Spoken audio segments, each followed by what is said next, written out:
کہ اتنے سارے مقابلے آپ جیت چکے ہیں, میڈلز جیت چکے ہیں, پاکستان کا نام آپ نے ہمیشہ روشن کیا ہے, ابھی نیشنل گیمز چل رہے ہیں, یہ کیسا ایکسپیرینس ہے, پہلے تو اس بارے میں بتائیے.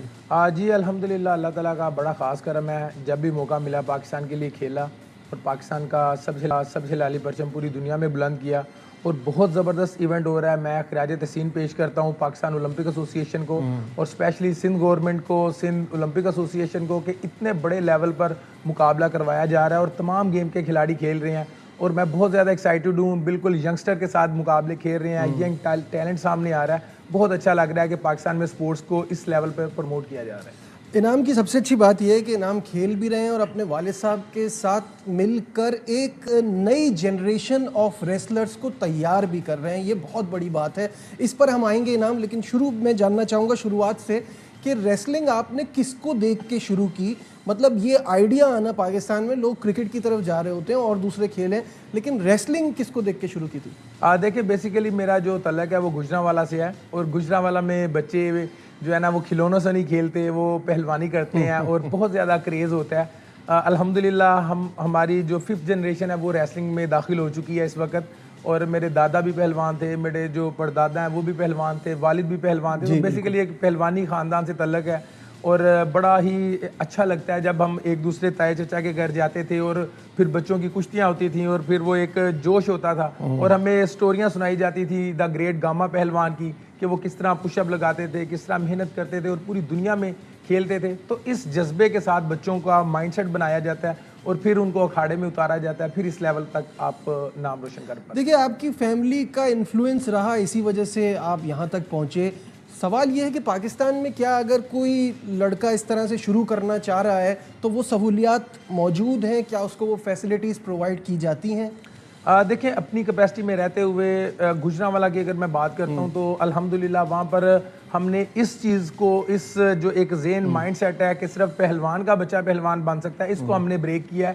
ہم نے وہاں پر جتنے سکول ہیں ان کے ساتھ ایم او یو سائن کیے ہیں, جتنے کالجز ہیں ان کے ساتھ ایم او یو سائن کیے ہیں, اور بالکل ایسے گھرانے جو بالکل پہلوانی سے وابستہ نہیں ہے, جسے ہم ممی ڈیڈی ٹائپ کہتے ہیں, تو وہ بھی اب آگے ریسلنگ سیکھ رہے ہیں. اور جو حکومت وقت ہے انہوں نے پاکستان پنجاب سپورٹس بورڈ گجرانوالہ میں ایک بڑی شاندار اکیڈمی بنائی, تو وہ فیسلٹیز بھی وہاں پر آ گئی ہیں. تو الحمدللہ بڑی اچھی گرومنگ ہو رہی ہے اور کام کر رہے ہیں, کوشش کر رہے ہیں, اپنے ساتھ بچوں کو تیار کیا ہے, اور ہمارے بچے اب انٹرنیشنل میرے ساتھ جا کر انٹرنیشنل میڈل جیت رہے ہیں. بالکل صحیح ہے. یہاں دیکھنے والوں کو یہ بھی بتا دوں کہ ابھی کچھ عرصے پہلے ہی پاکستان ریسلنگ فیڈریشن نے آپ کو جنرل سیکرٹری بنایا ہے, اور اس کے بعد کمال کی بات یہ ہے کہ بنتے ہی کوئی 4 میڈلز, انٹرنیشنل میڈلز, اور معمولی مقابلے نہیں ہیں, اس میں یوتھ گیمز بھی ہیں, اس میں اسلامک گیمز بھی ہیں.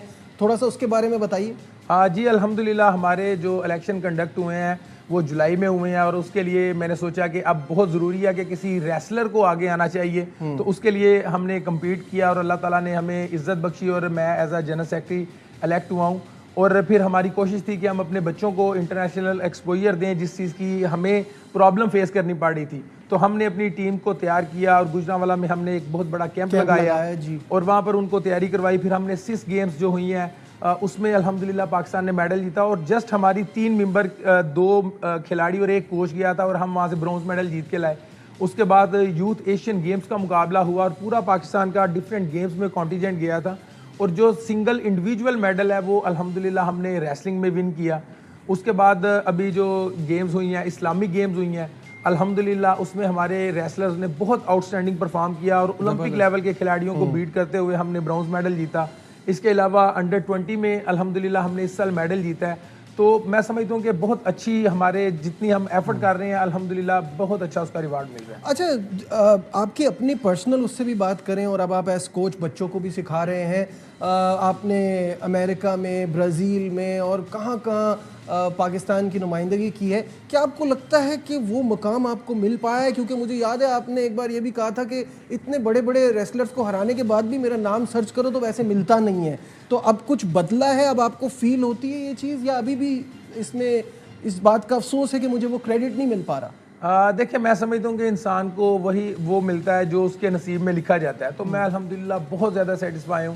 میری محنت سے بہت ہزارہا گنا اللہ تعالیٰ نے مجھے نوازا ہے, اور میں سمجھتا ہوں کہ جب اب بھی میں اگر نیشنل گیمز کی مثال کے طور پہ بات کرتا ہوں تو جب بچے آ کے تصویر بناتے ہیں میرا آٹوگراف لیتے ہیں, بڑے بڑے کھلاڑی آگے ملتے ہیں. تو میں سمجھتا ہوں کہ یہ بہت زیادہ اللہ کا خاص کرم ہے, اور ہم اپنی ایفرٹ کر رہے ہیں, اپنے حصے کا کام کر رہے ہیں اور کرتے رہیں گے انشاءاللہ. اچھا اب آتے ہیں ہم اس بات پہ جو میں تو سوچتا ہوں, عام لوگ بھی بہت زیادہ سوچتے ہیں کہ اگر آپ پاکستان میں کرکٹ سے اور ایسے کمرشل گیمز, ہم تو خیر ون سپورٹ نیشن ہی سمجھے آتے ہیں, کرکٹ ہی کہوں گا اس لیے کہ وہاں سے جب سائڈ پہ آتے ہیں کسی دوسرے گیم کی طرف تو اس میں پیسہ نہیں ہے. فائنینشیل ایشو جو ہے وہ ایک بہت بڑا ایشو ہے, کیونکہ بریڈ اینڈ بٹر ہوگا, سیکیورٹی ہوگی تو ہی آدمی اپنے گیم پہ فوکس کر پائے گا. آپ نے ایک بار کہا تھا 10 لاکھ دو میڈل لو, صحیح ہے, تو ابھی بھی یہ چیز ہے کہ پیسوں کی کمی ہے. اگر آپ کی حکومت کی یا جیسے آپ نے وابڈا کی نمائندگی کی تو اگر ان کی سپورٹ نہ ہو تو لڑکا نہیں کر سکتا. کتنا خرچہ آتا ہے اس کے لیے, کتنے پیسے لگتے ہیں؟ جی بالکل, دیکھیں ہمارے جو ڈپارٹمنٹ کام کر رہے ہیں جیسے پاکستان سپورٹس بورڈ ہے, پنجاب سپورٹس بورڈ اور دیگر سپورٹس بورڈ ہیں, اور اس کے علاوہ وابڈا, آرمی, ریلویز جو ہے وہ کھلاڑیوں کو کچھ جابز آفر کرتے ہیں, تو اس سے دال دلیا جس کو کہتے ہیں نا وہ کھلاڑیوں کا چل رہا ہے. لیکن اگر آپ کا مقصد ہے اولمپک میں میڈل لینا, آپ کا مقصد ہے کامن ویلتھ گیمز میں, ایشین گیمز میں گولڈ میڈل جیتنا, تو پھر اس کے لیے ہمیں بہت زیادہ کی ضرورت ہے. پھر جو بجٹ ہے وہ بہت زیادہ تھوڑے ہیں.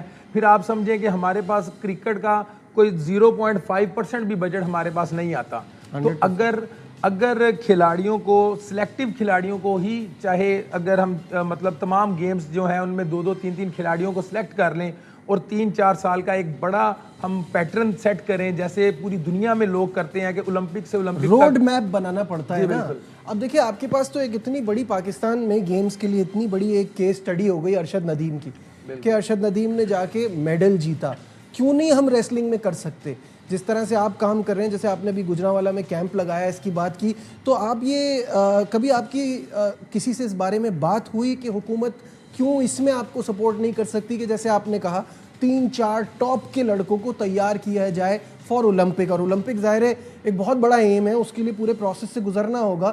اس کی تیاری کیسے ہو سکتی ہے؟ پاکستان کو اولمپک میڈل تک پہنچنے میں کیا کرنا ہے؟ دیکھیں سب سے پہلے ضروری یہ ہے کہ ہمیں اپنا مائنڈ سیٹ بنانا ہے, اور اس کے ساتھ بھی ہمیں وسائل بھی پیدا کرنے ہیں. ضرورت ہے روڈ میپ کی. جیسے میں آپ کو بتا رہا ہوں کہ جو بھی قومیں میڈل جیتتی ہیں اولمپک میں, جیسے ہی 2024 ختم ہوا تو ہم یو ایس اے میں تھے, تو اس وقت انہوں نے 2028 کے اولمپک کا کاؤنٹ ڈاؤن سٹارٹ کر دیا کہ 3 سال 12 مہینے اور اتنے گھنٹے اور اتنے منٹ رہ گئے ہیں.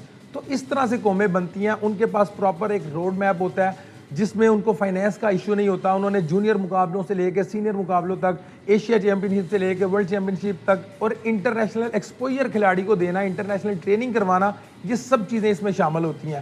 تو ہمارے پاس یہ چیزیں نہیں مل پاتی. تو اگر ہم اس کو پراپر ایک الائن کر کے چیزوں کو چلائیں تو پھر بہت اچھا رزلٹ مل سکتا ہے. اور کیسے ہوگا اس کا اس پلیٹ فارم سے, اسپورٹس روم کے تھرو آپ یہ بتائیے کہ کیسے پاسبل ہے؟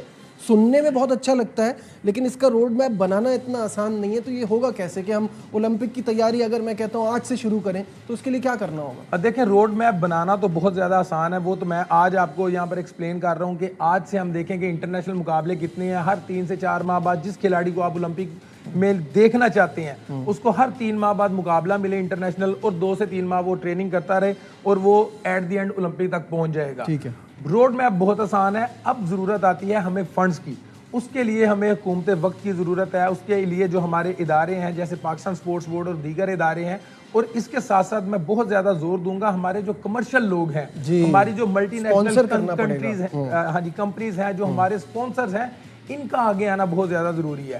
جو بڑے بڑے ہمارے یہاں پر بزنس کے گھرانے بیٹھے ہوئے ہیں, وہ اگر ایک کھلاڑی کو سلیکٹ کر لیں, اتنی بڑی بڑی ہاؤسنگ سوسائٹیز ہیں, وہ 2-3 کھلاڑیوں کو اگر سلیکٹ کر لیں اور مل کر یہ جب ہم کام کریں گے جس میں گورنمنٹ کا ہوگا اور جس میں ہمارے پرائیویٹ سیکٹر ہوگا, تو ڈیفینیٹلی بے شمار ارشد پیدا کیے جا سکتے ہیں. بالکل صحیح.